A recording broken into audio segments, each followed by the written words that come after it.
Hello, cats and kittens, whatever I was saying, Miloshko. Welcome back to the Crisis Corner on Manga Monday. And we're here to break down One Piece 1054 or 1054, however you want to put it. The chapter is entitled Flame Emperor. Now, we're back. Finally, after a month, I guess it was. We're back. We got One Piece back. Everybody can relax. The drought is over. We're back.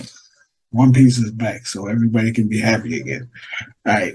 So interestingly, we jumped back in. I thought we was going to do a time skip.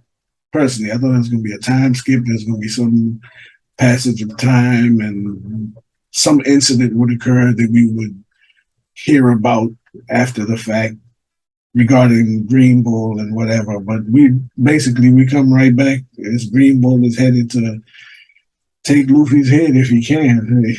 I got doubts about it anyway.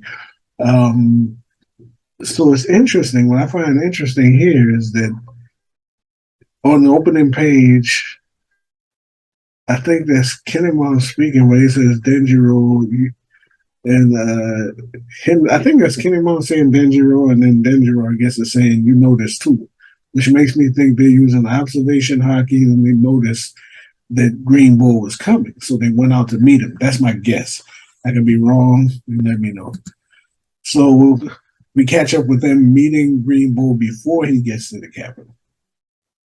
I guess this is during the same celebration. Now, the thing that makes this interesting is that if they were using observation hockey and they noticed that Green Bull was coming and went out to meet him, you know for sure that Luffy and the rest of them know that he's coming too. You know what I'm saying?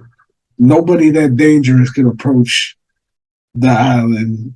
And those guys, I mean, Luffy, uh, Sanji, Zoro, I mean, you got those kids, Law, Marco's probably still there, whoever, all these people, they have to know this dude is coming if the scabbards noticed it first. Because I ain't saying that the scabbards are jobbers, but I get the feeling that they are being placed on the altar of Green Bull hype. They're going to either get crushed, which is sad because they just came off of getting crushed, but whatever. I think they're being sacrificed on the altar of Green Bull hype. But the boys know that this dude is here. You know what I'm saying? That's just me. So they know he's here, and they probably on their way to deal with this if it gets out of hand. But they might be saying, "Hey, this is their country. Let them defend it." You know, so out of respect. You know, this ain't how you know. And if something goes wrong, we go in there and we jump them. You know, whoever it is, we'll take care of them if they can't, deal with it. That's my guess. Anyway, so we get to see Green Bull in action. And dude, he's a Logia Mokton user. Anyway, he's a woodsman. He ate the wood fruit. So he's a wood nigga. All right. So I mean, this is cool. He's like poison ivy on crack. And, so they're back there partying and they don't know that this dude is here and he's flexing. And I like his personality in that it seems that he is not uh, he's not conflicted. It looks like he's in the camp of the Navy and of the world government. I don't see any conflict with him where he's like switching sides or anything like that. I assumed that he was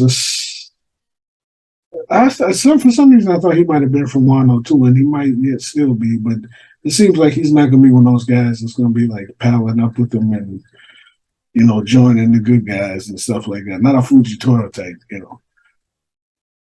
But anyway, he gets into it, attacking them and so forth. And again, he's impressive. He's got them on their heels. Although they're not taking the L as of yet because you can see Denjiro slicing through the wood and guys are not getting blown away absolutely initially. and Yamato comes out of nowhere and gives him a nice, good lick. You know, again, showing that she's straw hat worthy material, and he's even impressed by the blow. I mean, he's not. It's not like he got knocked out or nothing, but he's impressed by the blow, and he gives a props for her hockey. My man Momonosuke doesn't impress as much. I mean, he tries to put up his version of borrow breath and it doesn't work, so he resorts to biting. Momonosuke is a work in progress. He's got aspects of his father, but he's not. I mean, he's been aged up from a little kid, so he's not there yet. But he is showing courage and stepping out there and being a leader. And but he's quickly wrapped up by Green Bull. And Yamato attempts to jump in, but he tells him not to fight.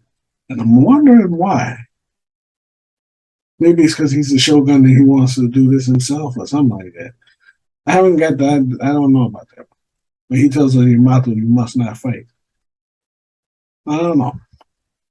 But before we can get an answer to that question, we move on to an actual appearance of my man Shanks.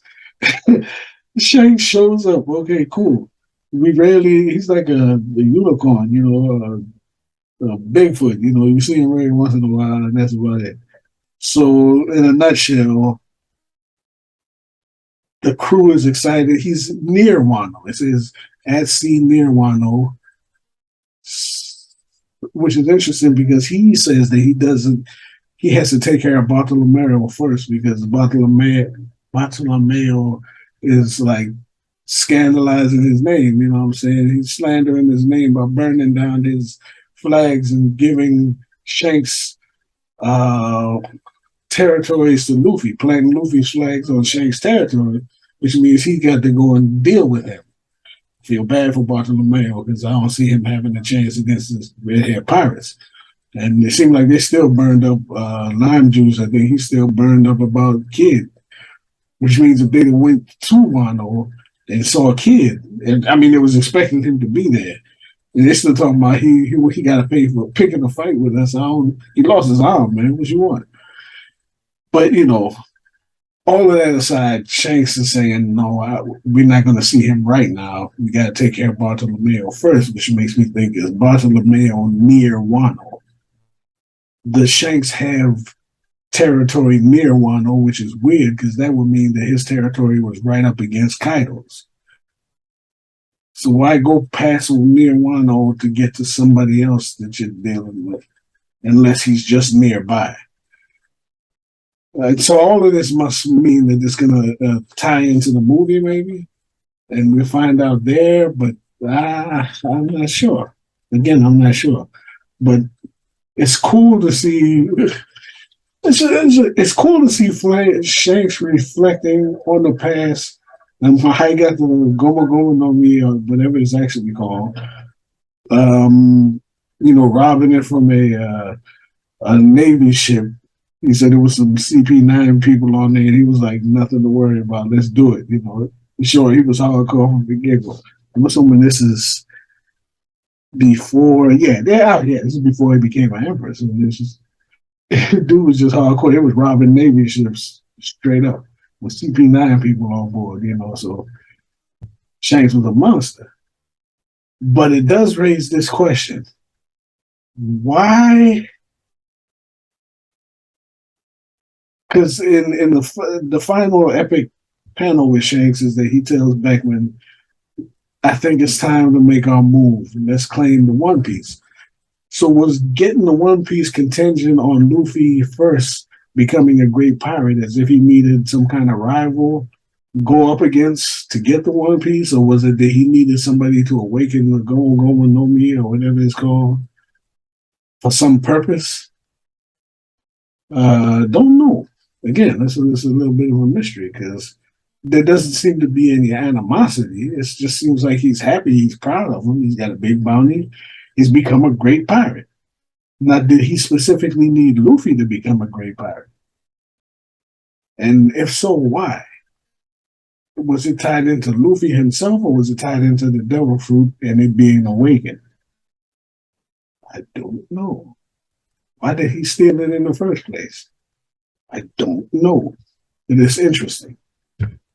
Um, but I'm looking forward to that. And then we get the big news, which is that apparently, which is not true, but so Sabo killed Cobra, which is part of the big incident that has the world in an uproar.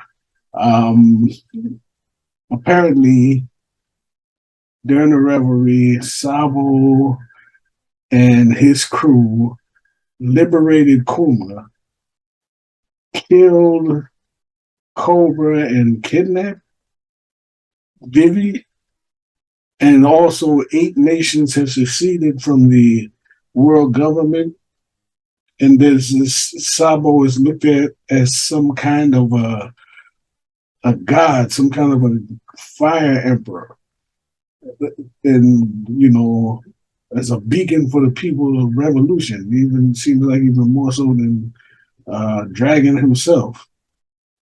And what I see is interesting is that apparently in liberating Kuma, he went up against Green Bull and Fujitora, along with, all right, let me see, with him was Sabo, uh, Karasu, Morley, and Lindbergh. So Karasu, Morley, Lindbergh, and Sabo basically were enough to take on Fujitora and Green Bull and successfully escaped. They said the Revolution Army and the Celestial Dragons slave Kuma was freed, and all the revolutionaries escaped. So 2 admirals against 4 revolutionaries, I guess 5 if you include Kuma, they couldn't take him out, which is interesting because Green Bull is now in Wano, and even if he beats somehow, if he defeats the Scabbards, which he likely will, come close to it before Luffy and his crew intervenes, he's going to have to go up against the Monster Trio, Jinbei, possibly Mato, and if Kid and Law want to jump in, and if Mark, he's going to get killed. I don't care how good. And an interesting point is when Fujitora and Green Bull were fighting, they were fighting on the Holy Land in Marijois, so they couldn't go all out. So that might have saved the revolution. They couldn't fight freely where they were, so maybe that was the turning point. So maybe Fujitora is not Fujitora. Maybe Green Bull is much more of a beast than I think he is, but I still don't see him walking out of a fight against all them cats in Wano by himself. Seeing that Luffy is not ready. I mean, even if they're a little wounded or whatever from the fight with Kaido, man, I don't know. I don't know about that. Anyway, yeah, apparently Sabo is raised his um he's raised himself up to being some kind of an icon now of the revolution. And people is like screaming, Flame Lord, yes, this is the Flame Emperor, Sabo, they're screaming his name in the streets. This is a good chapter. I mean, it's a good chapter to come back on because the world scene is just upset. I mean, even my man Hakeem was like, "Yo, this is a heck of a time for me to be Fleet Admiral," But so be it. He don't care. He don't kill whoever he got to kill to do what he got to do. That's true. But this is a new status quo where you have new Yonko, you have the. I don't even know. I mean, it's like Sabo is on the level of by himself. Not that he's recognizing being in there with the Yonko, but he's raised his status to the point where he's a threat raveling dragon. But all of this has to be a trick. Sabo did not kill Cobra. We know that he's not a murderer, first of all, and this is either CP0 or whoever the world government propaganda framing him for that. To what end, I don't know, because if they did, then they raised his status against their own best interests. Or they're just trying to make him a scapegoat for something. I don't know. I don't know. But he did not kill Cobra. I don't even know if Cobra is dead. Or if he is dead, he was killed by somebody else, you know. And we still don't know where, what you call him is, Bonnie. And she was at the revelry too, and she was looking for Cobra. Jewelry Bonnie. Interesting. So it's a very interesting chapter. I'm curious to see if we stick with the battle. Yeah, we got to go back to the battle with in Wano to wrap up Wano. I don't think it's going to be another long battle. I think whatever goes down with Green Bull is going to have to be relatively quick, but he can't get stomped out because that's going to diminish the threat of the admirals. I mean, he showed guts going there by himself anyway, but yeah, it would diminish the admirals if he just got stomped out. You know, that'd be like 2 L's in a row, you know. So yeah, great. It's great to have One Piece back. I'm happy. So my impression is this is a good chapter. It's a good launching point for the beginning of the end of the One Piece saga, and the sky's the limit. I'm very curious to see how this escalates. So let me know what you think. Let me know what your thoughts were, and let me know if you think Green Bull is getting stomped out. I don't. I not tell you the Scabbards might get stomped out. I think they laying on the altar of hype for Green Bull, but Luffy and them know he's there. Be sure that they know he's there, and if he does any unnecessary harm to the Scabbards, he's going to die. End of story. Anyway, that's all I got. I'm gonna try to get Dave with me next week for the next chapter. But until then, stay loose.